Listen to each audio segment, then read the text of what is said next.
Welcome everyone to the 2023 DC Black Film Festival. I'm Kevin Sampson, founder and director of DCBFF. We have just come off a great weekend in DC with our in-person festival. Now until August 30th, we are doing our virtual leg of the festival. So if you weren't able to catch films in person, you can watch them online. You can visit dcbff.org for more details. Tonight kicks off our first workshop, and I'm very excited to have a special guest, Anthony Anderson. He's going to talk to us about how to take your web series to the next level. Why is Anthony qualified? Well, Anthony Anderson is a four-time Emmy Award nominated American actor, writer, producer, director, and creator of the Emmy Award-winning digital drama series Anacostia. In 2006, Anthony wrote his first independent film titled The Ties That Bind, which served as the basis for the Anacostia series. Jet Magazine has named Anacostia one of the top 5 must-see web series. The series won 14 Indie Series Awards and has been nominated for a total of 68 to date. Anderson is also the recipient of the DC Mayor Arts Award for Innovation in the Arts and is the most nominated actor in Indie Series Award history with a total of 18 nominations for acting performances. He is the most nominated individual with a total of 24 nominations in overall categories, including writing and producing, and is also the person with the most wins at 7. I think you're starting to get the point. But in 2023, he was awarded the first ever Indie Series Trailblazer Award for outstanding contributions to independent filmmaking. Anacostia has earned 7 Emmy nominations and 1 win to date, including earning Emmy nominations in both Daytime and Primetime in 2022. In 2022, Anthony made Emmy history with his Primetime Emmy nomination for Outstanding Actor in a Short Form Comedy or Drama Series, becoming the first African-American actor to be nominated at both the Daytime and Primetime Emmy Awards for portraying the same role in the series. Without further ado, I want to bring Anthony to the stage.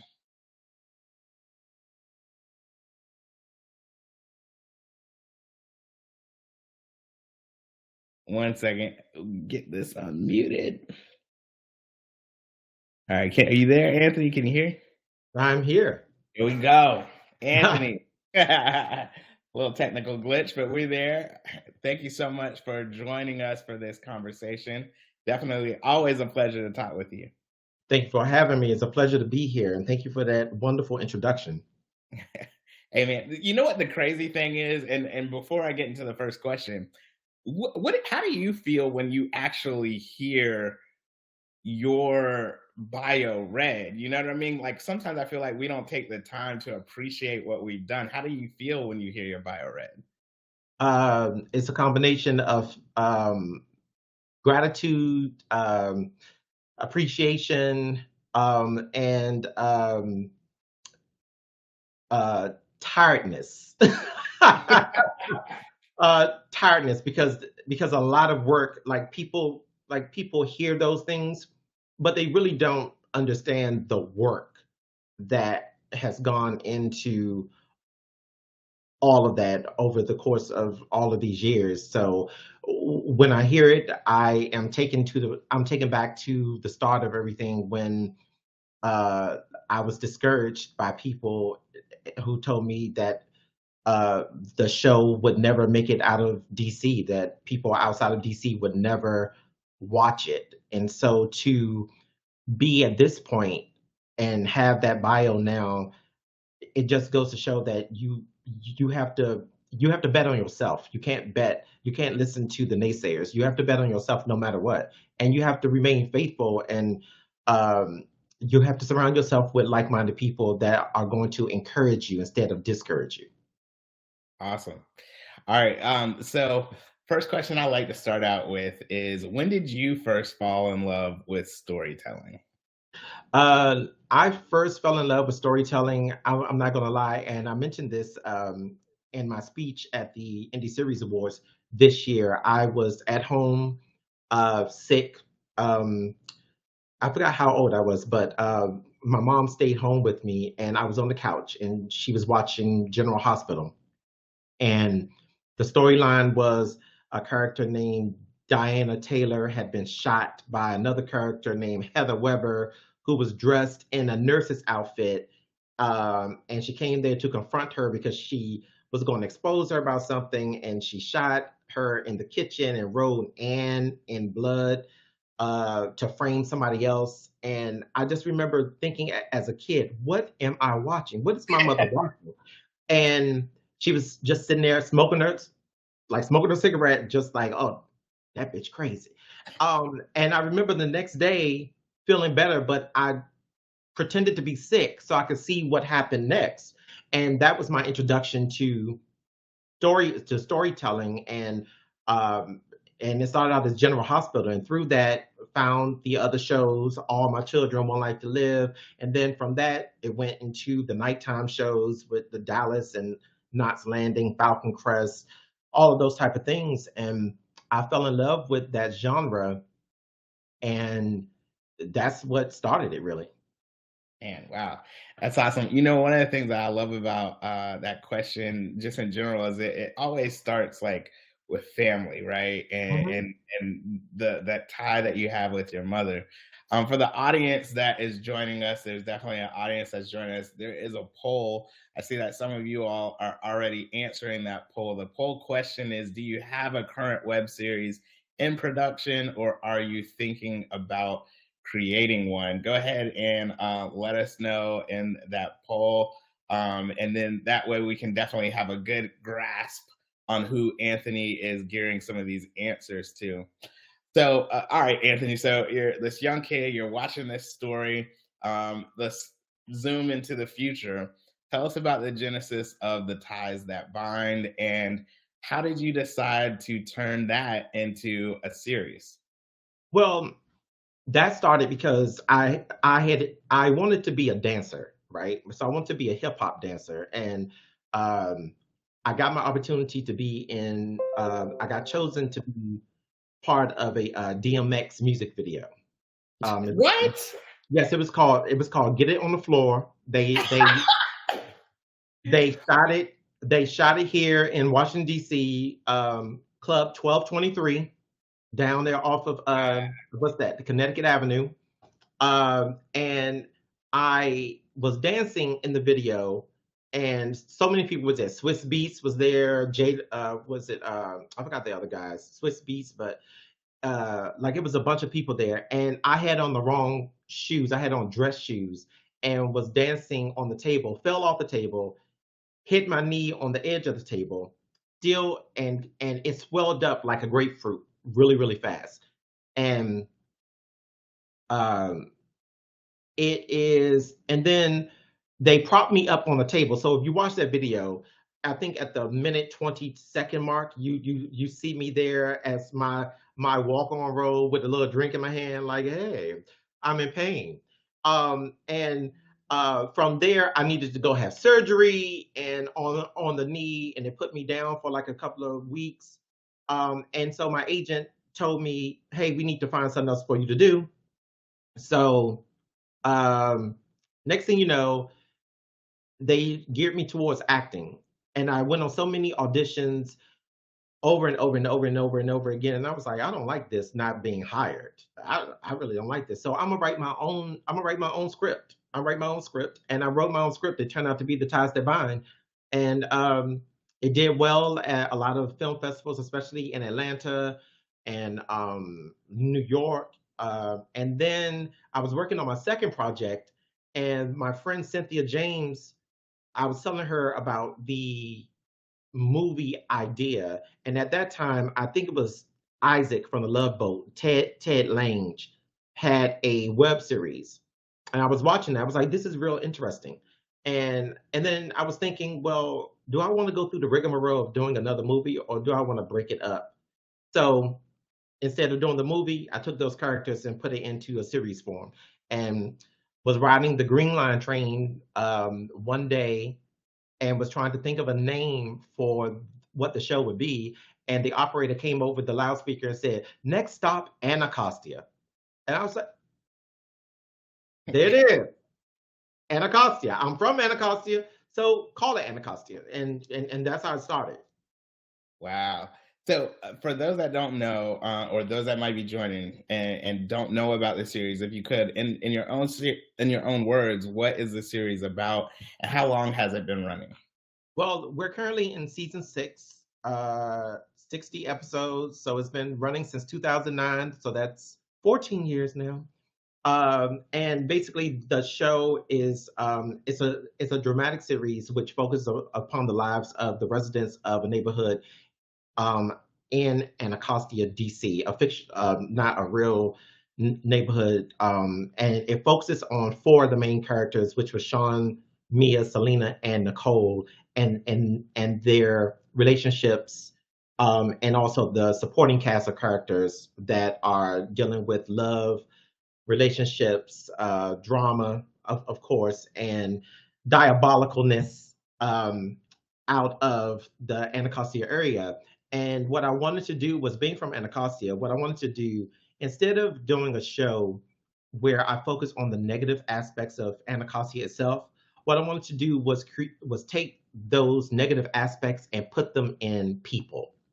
So each character of the show is a particular um, mindset of Anacostia. You have the completely innocent, and the completely beautiful, and then you have the completely underbelly, dangerous side. So if you look at those characters, so you will see in the show that we never ever ever ever put down Anacostia as a place. Like, who would want to live there? We never do that. So the negative aspects of Anacostia are in some of the characters, or so, are in some of the people. So that's what I decided to do. That's a very interesting thought that maybe some of us don't think about, right? Mhm. Is how you established character development, and like you said, I think sometimes Anacostia can have a bad rep, right? Right. Oh, it's coming up now, but there's a lot of justification as well. Mhm. But I love the fact that you said that you decided to put that inside of the characters. So, just in terms of creating a web series, developing characters, creating characters, how did you go about doing that? Well, I mean, just watching daytime dramas and primetime dramas, I knew the structure of a show. So I knew how to structure a multi-episode series. So what I didn't know how to do was how to um, intertwine those characters outside of the husband and wife. So you have these four friends. So now you have to connect them through the neighborhood. Otherwise I would have had multiple single stories, which would have took forever to do. And so the one thing that I love about our show is that once you get into the weeds of the season, you see that all this stuff is heavily intertwined. That they may not be on they may not be on screen together sometimes, but sometimes their stories intertwine some type of way. And so that was the biggest challenge: was how do I tell an interesting story? How do I keep it entertaining? But how do I also tell tell stories that I feel are not being told through mainstream television with these faces? Because the one thing that I noticed about daytime and primetime television was that there was rarely anyone who looked like me, with this skin tone, with this face, with this background. And when they would normally bring the person in, the person had some type of ism. They were either a product of an illegitimate relationship that was kept secret, or they were dyslexic or couldn't read, or if it was a female, just, "Don't you talk about me," type of character. And I said, we are not that. We are not that. So while I love the genre, I kind of felt let down by the genre. So I said, I'm going to do a show to where I'm going to show all aspects of the African American experience in all its beauty. And you can't show the beauty without showing the ugly side of it as well. And so that's where I went with the show. Yeah, I really appreciate that. And just so that you know, in case you haven't been able to see, you have at least two people that said they're in production currently on a web series, three that said they are in development. I think in the chat, someone also said they have a web series launching this year, and someone that's currently doing an audio series that's out right now. So Yeah. kind of the makeup of the audience here. But I love what you're saying, just in terms of showing the good, the bad, the ugly, right? But then Mhm. also allowing yourself to see yourself on screen. Can you talk a little bit about why that's important? But I think what we're talking about here is authenticity, right? And Mhm. so, as someone is setting out, right, to do a web series, I think a lot of times, like, honestly, as artists, like, everybody want to get paid, right? Everybody Yeah. want to get the bag. But honestly, I think, and this is kind of also a question of longevity, and obviously Anacostia has that. Um, Getting that bag or having longevity is not going to come from being inauthentic. So if you could just talk a little bit about that decision and how you've been able to stay true to your vision. Well, I think one of the main reasons of how I've been able to stay true to the vision is because is because all of the writing is from me. And so, but with that being said, my personal ideas or opinions are not, I don't use this show to facilitate my own personal ideas or opinions. That's number one. You have to stay, you have to stay truthful to the characters. This is not about me. And the thing that you have to do, you have to be authentic. Like you have, our stories are not all beautiful. We have dealt with characters who have suffered from alcoholism. But she dealt with alcoholism because of things that happened in her past that she didn't deal with properly. Because no one wakes up and decides to be an alcoholic. There's usually something behind it that they have either not been able to deal with or decided to use alcohol to bury it so deep down in themselves that they don't think about it. We dealt with the dynamic of a wife who gained weight and now her husband is treating her differently because she's gained weight. These are real life things. And when we talk about the LGBTQ community, it was important for the character of Sean to not be a caricature of what you see on television, the snapping of the fingers, and girl, let me tell you something. Because again, the LGBTQ community is more than what the perpetuation of it has been in mainstream television and on mainstream media. So what I wanted to show with that particular character was him being a member of the LGBTQ community was a small fraction of who he was. But he had the same issues and problems in his relationship that his heterosexual friends were having. And I think that that's what has sustained the show for so long is that we have been able to be authentic in our storytelling. We have been able to touch on subjects and subject matter that um that need to be talked about. And most of all, when you watch the show, you see something beautiful. You see representation.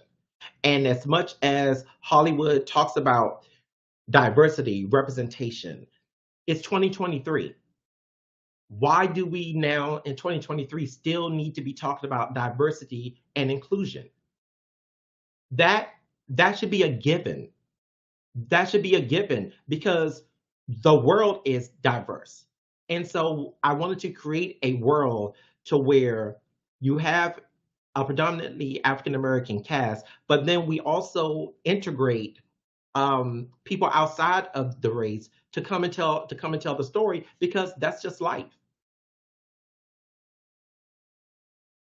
Yeah, no, I really do appreciate that. And everyone, please get your questions ready. We'll open up for questions and might even pull some of you up on stage just to ask your question for Anthony. Anthony, I have a couple more questions before we go to Mhm. the audience, but what's been the hardest part about putting the series together? And on the flip side, what's been the most fulfilling for you? I would say the hardest part. I would say the hardest part would be the fact that um, overcoming the stereotype, like overcoming the stigma, because when we first started, whenever there was a write up about the show, it would be called That Urban Show, or people would refer to it as the Black Show.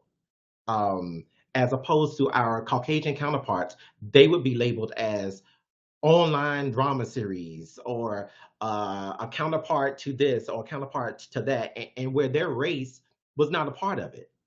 And so that was a battle to have the show looked at as just as equal as our counterparts. And I think what did that was when in season 3 we had the introduction of Martha Byrne from As the World Turns. And so that opened us up to a whole lot of other eyes, because she came with a fan base. She came with a soap opera, a daytime drama fan base that then wanted to see what she was doing. And when they saw that and what she was and where she was at and on the show, and how well she integrated into the show as if she had been there from the very beginning, suddenly when we started being called the online drama series, or like the Washington D.C. version of Desperate Housewives, or like something like that. So that's been one of the hardest things of getting people to see us as just that we're just as good as our counterpart, and um getting getting us into rooms where we are oftentimes, meaning African American shows, are oftentimes missing from. And I'm glad that that started out with the Emmys, and we've been knocking down like a lot of doors. So I think that's been the hardest part. The flip side of that, the rewarding part, is whenever we put out the new season and you drop an episode and you see the comments of the fans and the watchers saying, "Oh my God, you guys are back. We've missed you."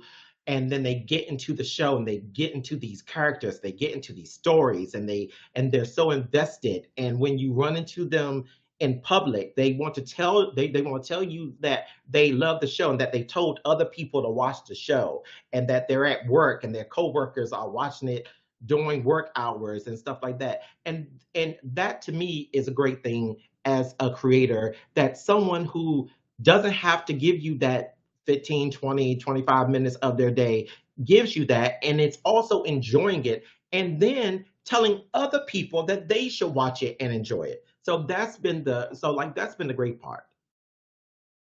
Yeah, I love seeing you light up just then as you were talking about. I can tell that you really do appreciate the Absolutely. fact that they watch, and that's gotta be cool too. The fact that like you're on a metro or wherever, Nats game and somebody recognizes you. Is that fun? Yep. Listen, the first time we were ever in LA, we were there for the LA Web Fest. I think when the show first came out, and Marion Akpan, who plays Nancy, and I was out, and we were waiting in line to get into a bar, and we hear someone screaming from across the street. And of course, it's LA. So we're thinking, oh, there's someone famous must be over there. And we saw the people running across the street. And I'm looking at her, and we're looking through the line that we're in, like, oh, okay, who's in this line? Or maybe they see their friends. And they came towards us, and they was just like, oh my God, It is y'all. And I was like, all right, they must have us mistaken with somebody. They're like, Anacostia. And we just both looked at each other like, we're out in LA, and people out in LA have seen this show, and they Mm. recognized us from across the street. And I mean, that type of stuff never gets old. Like, it never gets old. So I make it my point to have a conversation with everybody that stops and recognizes me from the show, as well does the cast, who people see them out and they stop them and talk to them about how much they appreciate the show. So I think that that's definitely one of the cool parts about all of this. That's awesome. Last question before we kind of open it to the audience. I Mhm, definitely have more questions if necessary, but you talked about Martha Byrne. Um, for a lot of independent filmmakers, right? We start out and we're making films with our friends, the folks mhm. that maybe went to grad school with, we're Craigslist actors, but eventually, hopefully, we rise in the ranks, right? But for somebody that has not gotten to that point yet, could you talk a little bit about like what, because what you have to do is there's that freak out moment where, oh my gosh, this is Martha Byrne, right? But then there's, Mhm. all right, yo, I got to get this done and it's got to be professional. Can you talk about that kind of transition of like how to work with a professional? And I think we've talked about this before, but just talk about how she helped to elevate, the set, right? Yeah. And affected the rest of the actors. Can you talk about that for a bit? Yeah. First of all, let me just say that I absolutely love her, and everybody knows that that there's a mutual love between Martha and I. But it starts out by what you just said, professionalism. Like, at a certain point, you then have got to drop the fan of a person, and you have to then go into what it is you want, explain it to them properly, and then be open to ideas. And when Martha and I first met, we were at the second annual Indie Soap Awards, and it was in New York City. There was a bunch of snow on the ground, and she was the host. And I just met her. I just met her that night, and of course, been a long time fan. And she and I hit it off there, and we both got hired to do someone else's web show in Los Angeles. And when we were in LA, we were at Craft Services, and she looked at me and she said, "So when am I coming? So when am I coming on Anacostia?" And I said, "Do you want to come on?" She was like, "Yes, I've watched it, and I definitely want to come on. Let's talk about it when we get back to the East Coast because she's in Jersey." And I said, I said, okay. She said, "I'll call you on Thursday and tell me the ideas that you had." And I wrote down three roles for her to review, and she liked the role of the madam. And she said, "Tell me about her." And at that point, I had nothing wrote except a little log line, but I had to then tell her about a backstory and where the story was going to go and why this story is important to the overall show. And she said, "I love it. When do you want me to be there?" And I said, "Well, first of all, we ain't got no money." I said, "We don't have no money to pay you." And she said, "You know what? I've been doing this long enough, and I see something in you that if I could facilitate any type of help, that's what I'm gonna do. So just let me know when I need to be here." Wow. She came in that weekend, she killed it. She finished up her scenes on that Sunday, and when she wrapped up of that cliffhanger, I don't want to say what the cliffhanger is for the season 3 cliffhanger, but she said, I've had such a good time with you all. I'm telling you now, I want to come back next season. Let me know when." I called her next season. She said, I'm there. I'm there." She came in, she did it again, and she won an Emmy. So, so my advice to anyone that's out there that is going to approach the established actors and actresses, it may not get to the point to where they might be like, "Oh, money is not a factor." If that is the case, be honest. Be honest. This is what I have. This is what I can give you. This is also what we can do. Pull in your team and say, look, we have this person interested, but this is what they're asking us for. And can we all call out collective talents and make sure that gets done? But what that woman did, what Martha did when she came in, she had everyone on the floor sitting there watching her work, and people were taking notes, and the way she moved. And one of the things that she always says is, you are so open to comments. You're so open to taking that her experience and roping it into mine, because that is the only way we get better. We don't get better being on an island by ourselves and say, oh, well, I know everything. We only get better if we surround ourselves with people who know more than we do, listen to them, and acclimate that into what we're already doing to make us better. And I think when you look at the show from season one, God help me, when you look at the show from season one into season six, you see a vast difference in production. And that's because I surrounded myself with people who said, hey, this is what you guys should be looking at. This is how you guys can do this. This is what I'm bringing. And this is how I can make your show look. Yeah, that there was a lot of great nuggets there. And audience, you can now either ask a question over on the side. You should see a question button. You can ask a question there, or you can now raise your hand, and I could bring you up on stage so you can ask a question to Anthony. But Anthony, I love what you were saying there. Is a couple of things. One is the fact that I think sometimes as creatives, and especially when you're in the writer, director, producer role, right, or the creator role, you put everything on your back, right? Mhm, Like you do everything, and it's in some ways it's because we're perfectionists and mhm. we have a vision and we want to see it executed right. But then on the other hand, it's kind of like that if I don't do it, it won't get done, or if I don't do it, it won't get done right, and all that kind of stuff. But sometimes you actually need to sit back and like listen to the people around you, right? The people Yeah, that really rock for you, the people that really have been like watching you as you're growing, watching the show, right? They're going to give you that honest feedback and the things that you have blinders on to. And then also, I love how you said that that they also had talent, right? yeah, Obviously, the actors that you pulled on the show had talent and skills, but then they also knew people, and so when approaching someone that has a big resume, being able to collectively kind of come together and everybody use their talent, that's huge.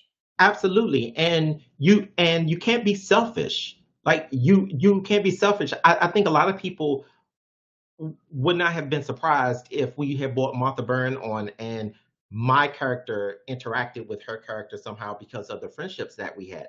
But throughout the show, you never see her and I in the same room. And even she pointed that out a couple of years ago, and she said, you know what, why haven't we done a scene together, because I want to mix it up with you. And I said, you know what, it wouldn't be true to the story because my character has no idea what they're over there doing.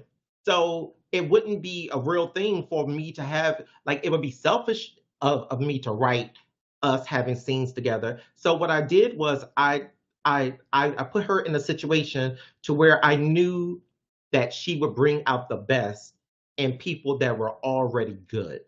And it turned out that she turned out one hell of a story with them. And I love working with new faces. I love working with new talent, and my 18-year-old is just coming in the door. But I love working with new people and new talent and new faces, and just being like a vessel to support someone else. And I was just talking to someone about this earlier today.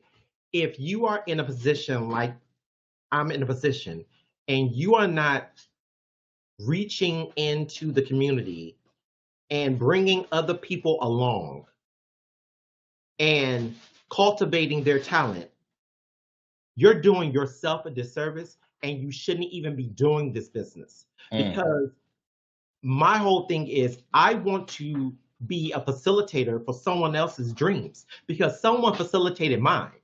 And I knew how important that was for my dreams to be facilitated. So why wouldn't I be in a position to where I am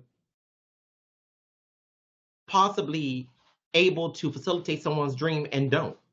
So that's all. So that's always been my motto, is to help someone else get to the next level. Awesome, and that's a great point there as well.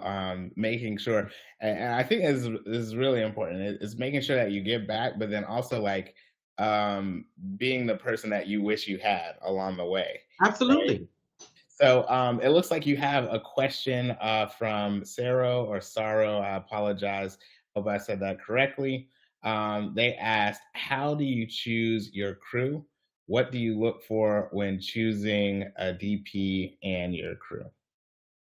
That is a question. That's a very, very good question. Thank you for the question. What I look for is what I look for more than anything is compatibility.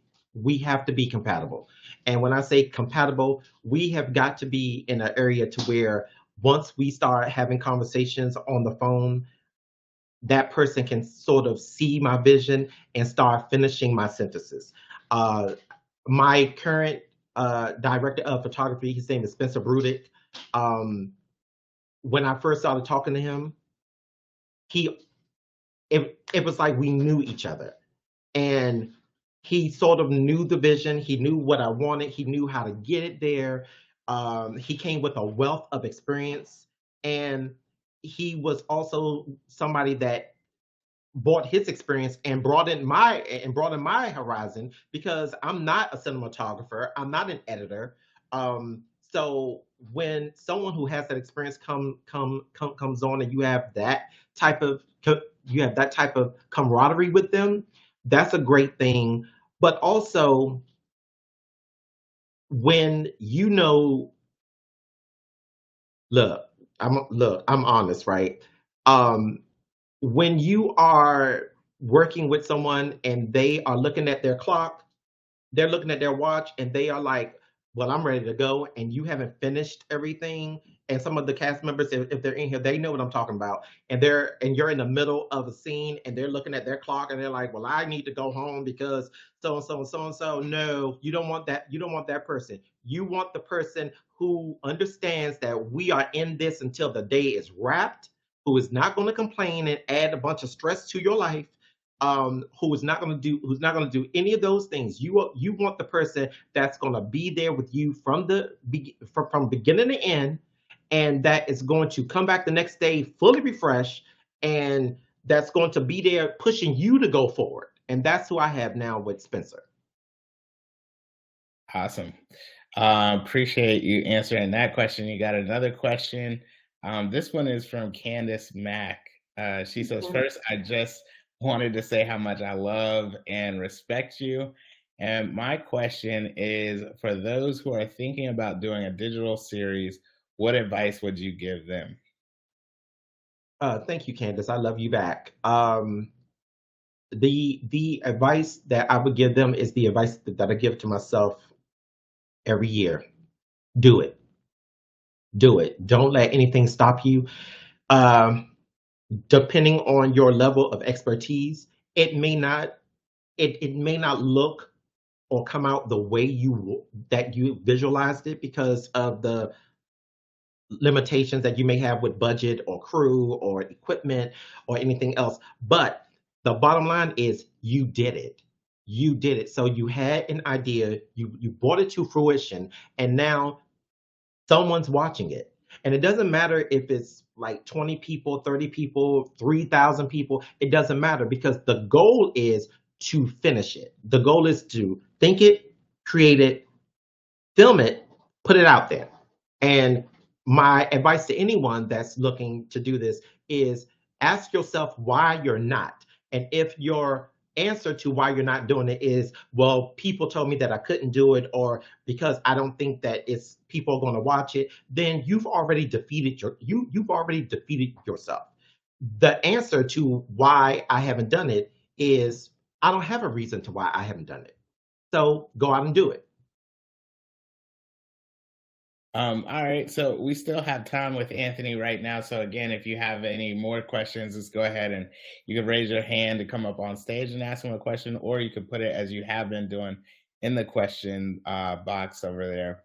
Anthony, you know, one thing is you have responsibilities. Obviously, we see your son in the background, right? He's going off to college, and you have been able to pull this off, right, while working a 9 to 5, while taking care of your responsibilities. And I think it's one of those things where you don't just become Issa Rae overnight, right? Like you Mhm, don't just become Anthony Anderson overnight.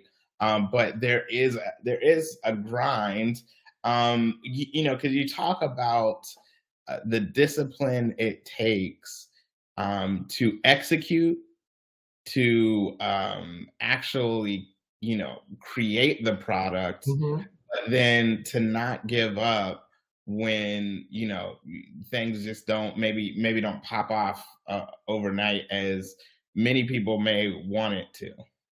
Yeah, thank you. Well, it boils down for me. It boils down to time management and properly managing your time as a single parent.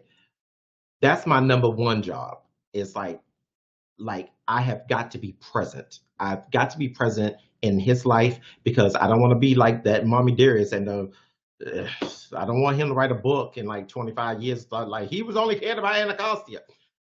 So that's my number one job. And so there's 24 hours in the day. I do have a full I do have a full-time job Monday through Friday. We normally film Anacostia on the weekends. They're very long hours, but what makes it fun are the actors there, and we have built like a family. Of course, Will Lash is cracking jokes, Antonio Harrison's cracking jokes. It's like a family there. So it's about time. It's about time management. And but what people don't see is, I think, what they don't see is not only am I the writer, director, producer, creator, and one of the actors of the show, but my job also, it doesn't stop when we wrap the season because I have to then go sit in editing sessions, which my editor rolls his eyes at me every time I walk through his front door because he knows it's going to be he's worked on something for the entire day, and now here he come talking about I don't like this, I don't like that, change this. Um, but like we have a mutual respect and love. And then it goes into music selection. I'm there for music selection. I am the one who writes. I'm the one who sends the list for the credits. I am the one who loads the show up on the viewing platforms. I'm the one who is answering some of the who's engaging in the comments. I'm the one that's sending it out to the film festivals and to the award submissions and getting all of that material done. So the job does not end when you say cut, that's a wrap, and you put it out. You've got to stick with it until you don't see anything else. And on top of that, I then have to sort of step away from it and say, all right, well, I need to be a dad now, or I need to be a son to my mom, or a brother, or a friend showing up to birthday parties and weddings and everything else. So when people say I don't have enough time, that's not exactly true. You make time for what you want to make time for, and that's what I've been able to do over the last couple of years. I've made time for what it is that I wanted to make time for, and it just includes having all of those, uh, having all that stuff under one umbrella. Looks like you have a question from Laura L. She says, I know there are studios that want to take over your show. What stops you from selling out to the highest bidder? I'm going to tell a story. I can't say the network because I'm sort of in negotiations with that particular network. I mean, it's not the same people, but I don't want to put their name out there. But there was a network that came and offered what they felt was a very decent amount of money, and it was like it was. $25,000. It was $25,000 to acquire the show, and part of them wanting to acquire the show was they wanted to only keep myself, Tamika Chavis, I think Will Lash, and I believe one other person. And I said, no, nope, nope, nope. It's not even. So they said, well, is it the money? No, it's not the money. It's not the money. It is the principle because you bought into a show that had some of the very same people that you're now telling me that you want to do this deal and you want me to tell them goodbye. I'm not that type of person. I couldn't live with myself if I did that. What is $25,000 going to do as opposed to what I'll do to myself with my conscience? It's like when I sleep at night, I want to have a clean conscience. And when you take a group of people who have given their time, their energy, their dedication, their talent to you for free for multiple seasons, and Mm. then you sort of throw them out with the bathwater for $25,000, what type of person does that make me? And I'm the type of person to where if I win, we all gonna win. We all gonna win. And that's the type of mentality that I've always had is that if I win, we all are going to win. So what I do is I push my cast. I tell them all the time, one of the things that irritate me about them is that some of them, when you go to the IMDb page, some of them they don't have pictures attached to their IMDb pages, and it drives me crazy. I don't know if it's because I have OCD or whatever. But it drives me crazy because my goal is to present a professional environment, a professional show. To me, when I go to IMDb and I look at some of these blank profile pictures, it drives me up a wall because I'm like, that's not the vision that I want to have for this show. I want this show to be professional. I want this show to look professional. So but at the same time, you can't sell your soul for a bunch of dollars when you know fully well that that network is going to take your program and it's going to be making millions and millions of dollars and you're going to be looking like a fool with no money left and no friends with a shitty reputation. And that's not what and it's not and it's never been worth it to me. So my goal and my stopping point has always been you want this show, you have to take everybody or they have to be involved in it somehow. I love that. There's so much there: loyalty, integrity, keeping it authentic, and I think that sometimes there's two things. One, you know how like when somebody wants to buy your house for cash, like 100,000 Mhm. cash, you can bet it's probably worth $1 million, but you know what I mean. Like nobody's seen $100,000 in cash, so that I think that that's really smart. And then also I think there's something too, as you said, like recognizing the fact that folks have like given their time for free. Mhm. Like DC Black Film Festival, I can totally relate. This thing is like a volunteer passion, right? Yeah. It's love. And there's no way that like, folks that have been rocking since year one, like you can just peace out. You know what I mean? There's something to what you said about just being able to sleep at night. Patrick Sutton, Anthony said, "You are simply amazing, brother. Your energy and the nuggets you've given me, I will forever be grateful for knowing Oh, you." thank you, Patrick. And he actually has a wonderful show called Scales, and it's out of Atlanta. And what I love seeing is like I mean, hell, we're old. We're like the veteran show. We're like 14 years in now. So what I love seeing is the shows that are coming out under us, like a Scales and a Love Undone, and Pride the series, which are being done by African American creators. And you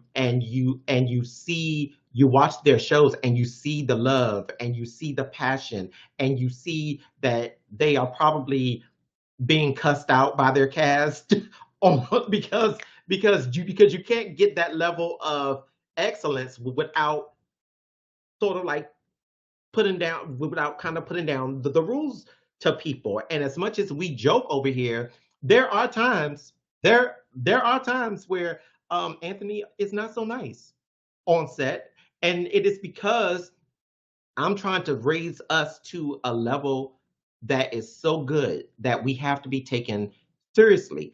It's hard. It is hard to be nominated for an Emmy. Let's not be fooled. It is absolutely hard to be nominated for an Emmy. The work has got to be on one level, but aside from the work, the story has to be on a level to where people are paying attention to it.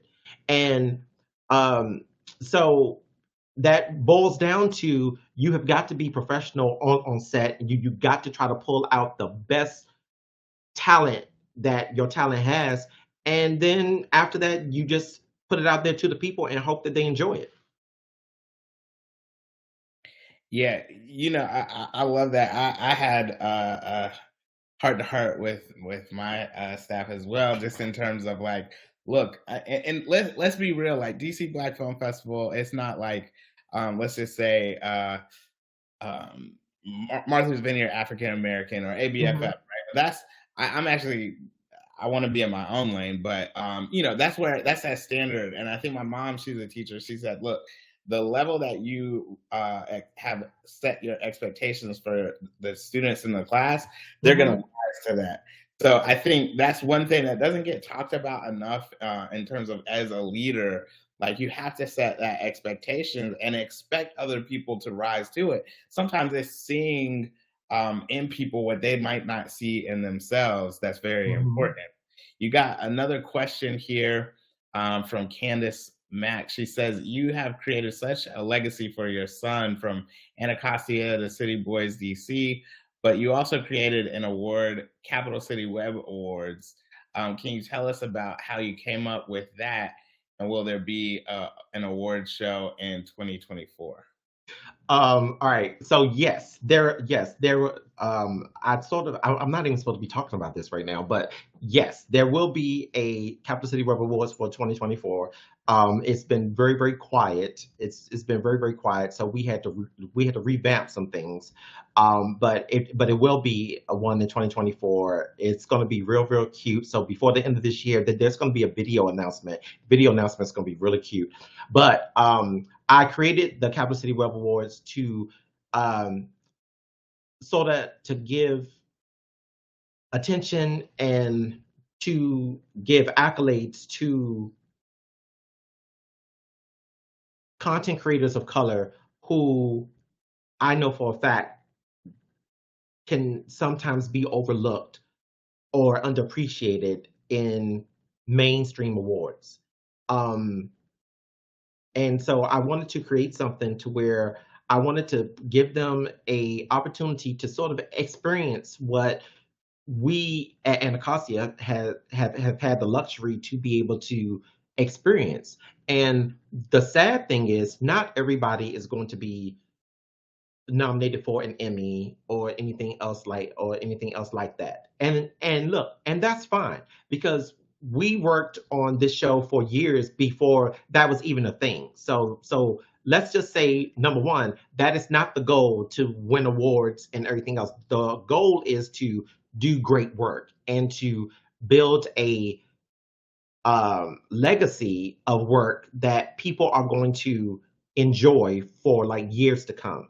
And so I wanted to create that show to sort of give a hat tip and salute to those people that I know what it takes to put these shows out. I know what it's like to open up a magazine and see your counterpart show that has a bunch of Caucasian actors on it get a 7-page feature in a magazine, but they don't return your emails or they don't want to talk to you or they only talk to Martha or they only talk to or they only want to do a story about Elizabeth Hubbard.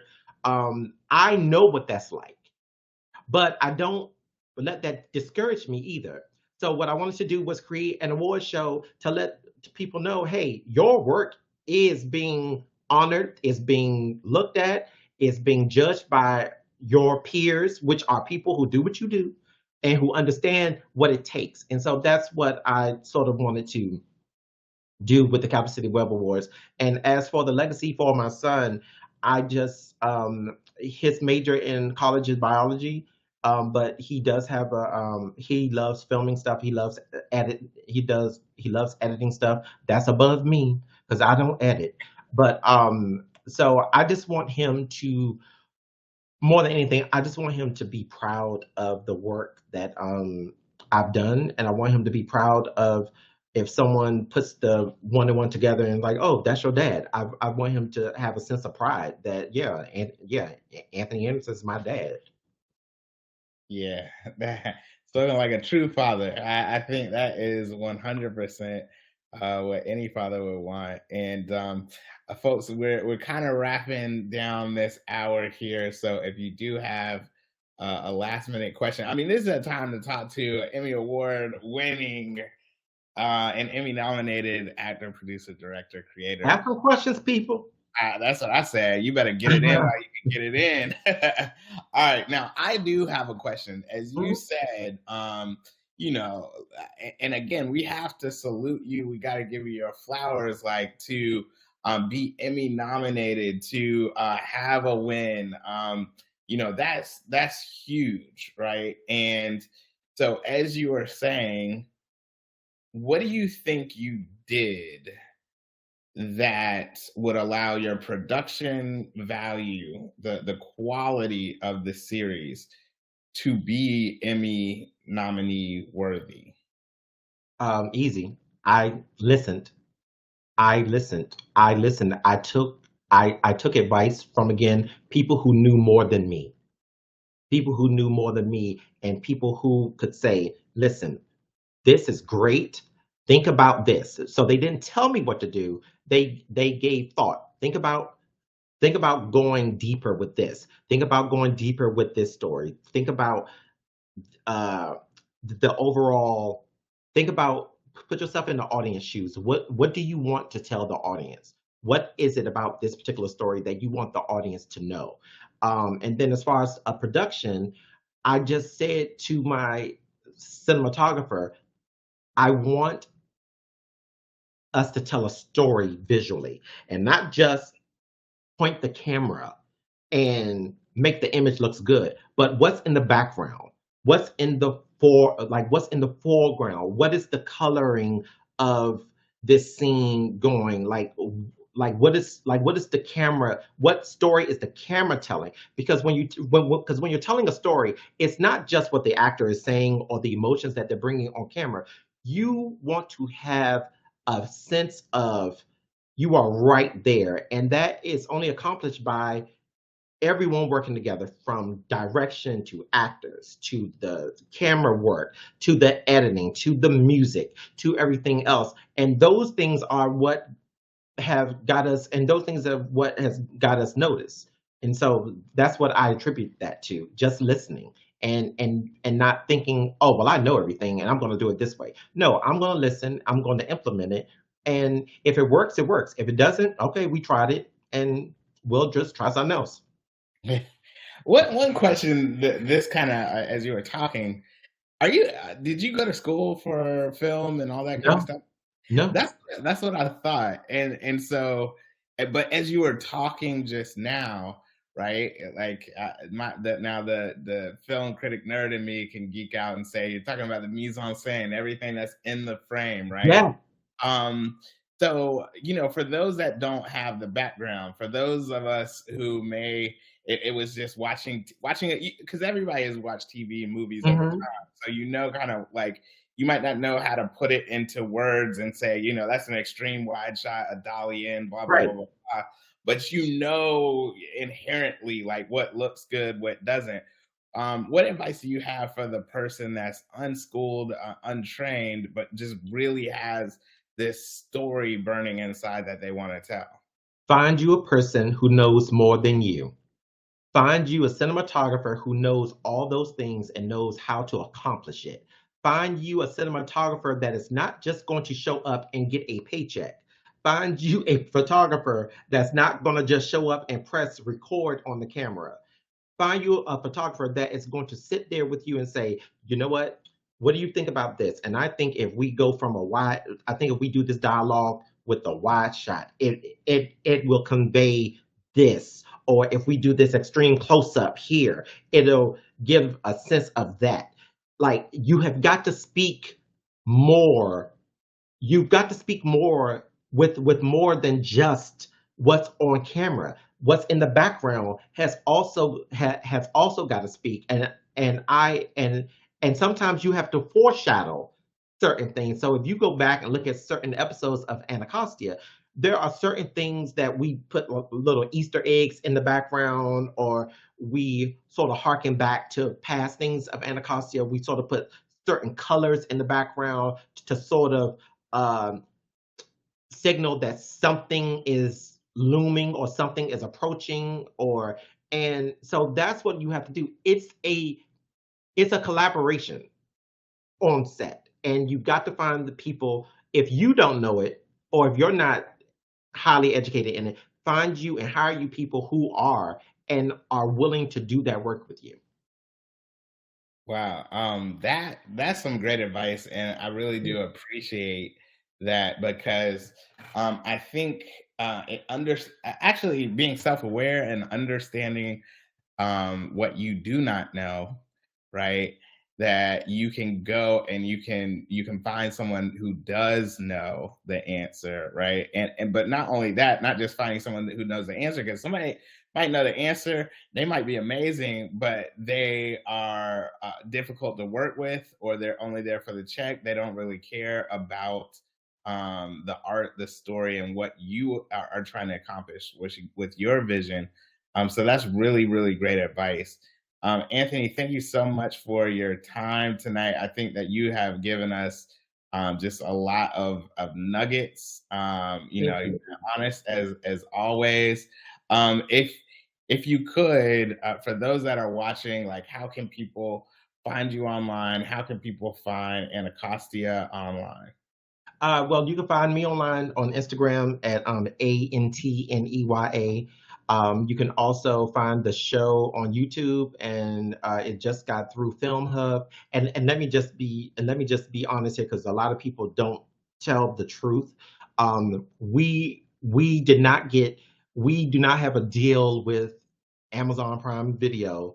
We went through a aggregate called Film Hub, and they sent it out to a bunch of different platforms, and one of the platforms that picked it up was Amazon. So the one thing that I hate is people in this area putting out false notions that their movie got picked up, that they got a deal with Amazon or Netflix and stuff like that, and they're not really telling the truth. Because if you go into the more information, you see right down the bottom, film distributed through XYZ, which is normally an aggregate. So we have seasons 3 through 6 on Amazon Prime Video, and I think some more are coming. You can find me on Facebook, Anthony Anderson, and I just want to say to my filmmakers really really quickly, um, take pride in what it is that you're doing, whether it is a web series or excuse me, a digital series, or a independent movie. Be realistic when you are working with people. Um, as a directors out there, do your job as a director. Your job as a director is not to sit there and be dictated to what a actress thinks she's supposed to look like. Your job as a director is to tell that actress, for this role, this is what I need you to look like. I've seen so many movies on Tubi. I just saw this one movie on Tubi where a actress had escaped an explosion, and the next scene she was in a hospital bed with full hair, full makeup and lashes, lipstick still in place, makeup, everything else. And I said, what director did not think to say, you just escaped an explosion where you almost died, but yet you are sitting here looking like you just left the Mac counter at the mall wearing this lace front wig. And it's like, no, people, directors, start talking to your talent about realistic. Actors, stop thinking about what you look, especially actresses, stop thinking about, I don't want to look unpretty on camera. You are not playing yourself, you are playing a role. It is not you. So please stop with the unrealistic expectations in some of these projects and tell good, honest stories, and stories that don't involve every 5 seconds someone's picking up a gun and shooting somebody, because we need to get away with that. We need to start thinking outside the box. So that would be my overall advice to people getting into this. We don't need to be Scarface. You don't need to be Al Capone. You don't need to have any of that type of stuff. I know it's appealing, but think outside the box. Writers, write outside the box. I appreciate that. You got a bunch of tellits and appreciate men in the in the chat. Anthony, it has been an absolute pleasure as Thank you, always. my Thank friend. you. Thank you again for just dropping so many jewels and nuggets. And again, we give you your flowers. We celebrate you. Thank you. You definitely are a trailblazer, and you're showing people it's possible. You know what It I is. mean? Like, it's possible to come from DC, to work with Martha Burns, to Mhm. be Emmy nominated, to get an Emmy win. Like, it's possible. So thank you for your example. We Last, appreciate last thing is, I want to give a shout out to all of the wonderful fans of the late Elizabeth Hubbard. Um, Her first job was on the radio, when soaps were on the radio, and she was the first actress. She was the first actress to win a Daytime Emmy for Best Actress, and her very last role before she passed was Anacostia. Mm. So we have a legacy to uphold, and we're going to do everything possible to uphold it. Things can't go on forever, and so we are now start thinking about the next phases of everything. And so, Kevin, thank you for what you're doing with the DC Black Film Festival, because it's needed. We don't need to go to some of these big other festivals. We need to start supporting the local homegrown festivals, because in order for you to be like the other festivals, we have got to start showing up and giving our films to film festivals that are independent, that are just coming up.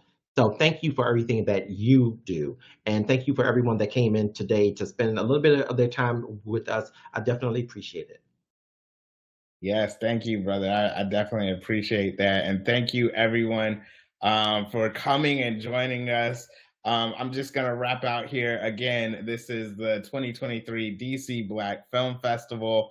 This is our virtual leg. We're going to have a great conversation tomorrow night with some accredited film critics and Black film critics that will help you and just talk to you about what they look for in films and how you can improve your film or your digital series. So again, it's on Crowdcast. You'll be able to, RSVP for it, just like you did for this event. But then also, we had our in-person festival this past weekend in DC. Now, if you missed anything in person, you can check it out online. So just go to dcbff.org and you'll be able to find the link to see where we can get the virtual tickets. So once again, thank you so much for joining us. Thank you, Anthony, for just blessing us with your presence. Everyone, please have a good night and get home safely when you click off the computer. Have a good night. Bye bye.